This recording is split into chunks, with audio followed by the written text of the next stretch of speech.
Hey guys, Bob here from Bob's World. Good morning. New build. I wanted to do a proper video to kind of tell you guys about this build.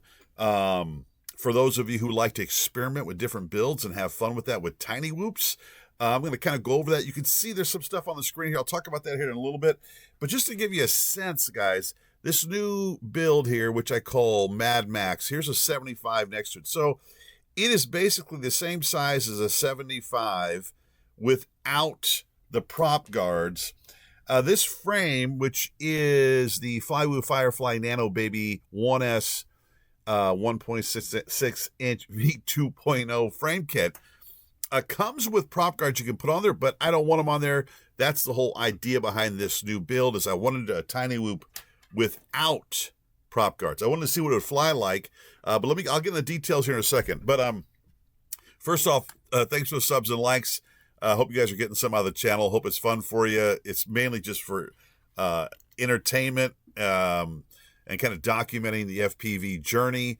But let's get into it. So why did I make another one? Well, if you fly and build drones like I was told would happen, you can't help it. You just want to build new drones, try them out.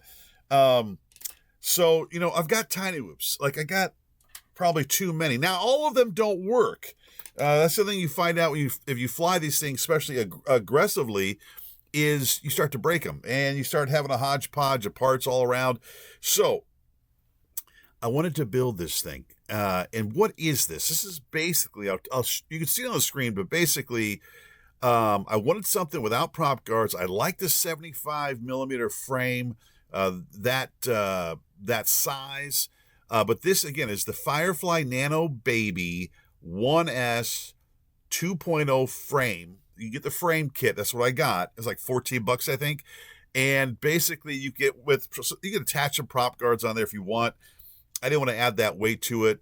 And I also got, you could pick which frame. Now, I got HD0, but this will be interesting when I tell you here. I got HD0, but this is analog on here. So I didn't go with the HD0 because I had a board that was bad, and I didn't want to buy another board. I got the True X, okay? You can get Dead Cat as well. I wanted the True X for flying. I wanted it to be able to rip, and I think the True X is better for ripping and freestyle. Now, the motors on here, this is the big difference from the other 75mm drones I have, which have 802s on them.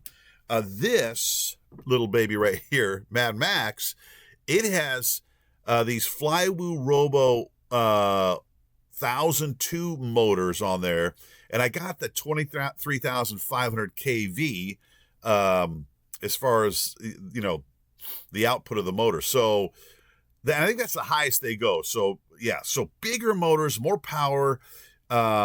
I got the gem. I like the gem fan blades on everything I fly. So I got the 3 prop blades on there. They are 40mm, but they have a bigger shaft than the standard 1mm shaft. It's 1.5. And I got purple. So black and purple is what I went with. I think it kind of has a cool look to it. All right, so let's get into it. So how did I build this thing? Basically, I took the 4-in-1 board off one of my analog builds, and it did fit on here. So let me move this a little closer. The board did fit on the layout here, even though I got the HD frame. So I don't know if there's an actual difference, but it did fit on there. But I did have to do some work to make it fit on there, if that makes sense. I'll show you what I did. This board does not have posts. I keep screwing this. It doesn't have posts on it like a traditional Tinywhoop frame does. So, Tinywhoop frame, these have the posts on the inside right there, right here to right there, right here, right, to mount your boards on. Well, that frame doesn't. It has a hole to run a screw through that they provide you with, but you basically have to use their this cover for your camera, this mount for the camera. You have to use this one to work with those screws. It's just 3D printed, but I don't have a 3D printer, so I couldn't come up with something different. to get it to stay on there, to get the board to stay on there. So I thought, what the hell am I going to do? Because I don't want to use that camera mount. I wanted to use this camera mount. So with the CO3 camera, analog camera, and I like this camera mount better. I can adjust the angle of the camera. So I wanted this. But again, it would not mount on there. The board wouldn't stay on there. So what I had to do, guys, I had to get creative, okay? And so what I did, let me find the board I did this to. So again, parts sitting around. I took this Tinywhoop frame, and as you can see right up here, the posts are missing, okay? They're cut out. And the reason I cut these out, I just snipped them out of there, is I was able to take those out, clean them up, and once I cleaned them up, I stuck those posts down in through those holes. You see those holes? Those are posts that are sticking through there from the Tinywhoop, and they're tight. And then above it now, the posts are sticking out, which allowed me then to put a traditional board on there with the spacers on there, and worked out perfectly. So I'm kind of proud of myself. I got creative to work around a problem to get this to work, other than having a 3D printer and printing a different setup. But I don't have that. So I was happy. Mounted it on. Motors were... Oh, shit. I think I hit something, guys. Hold on. I don't know what the hell I hit. Oh, there we go. Sorry, I hit something on my keyboard.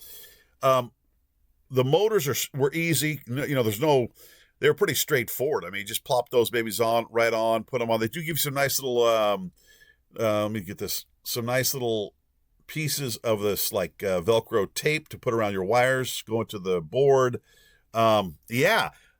But once I got that mounted on, it was straightforward, worked great. I took it out this morning for its maiden flight, not knowing what to expect, right? I kept the same rates. I didn't change the PID on this, nothing. Kept it the same. And right up here on this way, you'll see up his video, that's the first flight this morning. Really cold, so didn't get a long flight. This thing freaking rips. I'm just saying right now. With these motors, the size, the weight, this thing is a freaking rocket. So I'm going to have to get used to it, but that's what I wanted. I want an outside 75mm ripper that's got some torque, some power, and can really rip. And I'm watching the video right now. I was just like, okay, hold on, baby, we're moving. And a lot of times I wasn't even like near full throttle. So I got to get out to a bigger space where it's more open, try some full throttle, see what that feels like, get used to it. But yeah, I'm really happy how Mad Max turned out. And again, I had the analog board, the 4-in-1 board with the ELSR receiver on there from, I think, my Air 75 maybe. And the same with the CO3 camera. I didn't want to buy more HD0. I thought about putting the Lux on, the HD0 AIO, but that's $150 right there. I didn't want to do that, not knowing how this would fly. But I kind of like, I'm kind of on the fence now after flying this the other day and flying analog. I mean, it's so much cheaper, and I'm not like making cinematic movies here. It's lighter, and it just rips, man. So I don't know, maybe some more analog builds coming. I still got the HD0 AIO here with the Lux camera on it, which is awesome. But it definitely doesn't fly like this one here. I mean, this thing, there'll be some videos coming. They got like I said, the one up here, but it's short. Tell me what you think, guys. If you have any questions about this build, obviously, if you crash with this, you might take some more damage than if you have the prop guards on. But $14 basically for the frame. I mean, I should have probably got a couple of these. But tell me what you think. What do you think about analog? I think for Tinywhoops, it's okay. I mean, again, you're not flying Tinywhoops to make movies or do commercial work. It's really just about the thrill of the flight and ripping around fun places that you normally can't rip around with a bigger drone. So, yeah. So that's it. You guys have an awesome day. Thanks again for the subs and likes. Can't believe I'm about to hit 1,000 subs. I'll have to think of some special video to do or something for that. But again, thank you so much and have an awesome day. Cheers.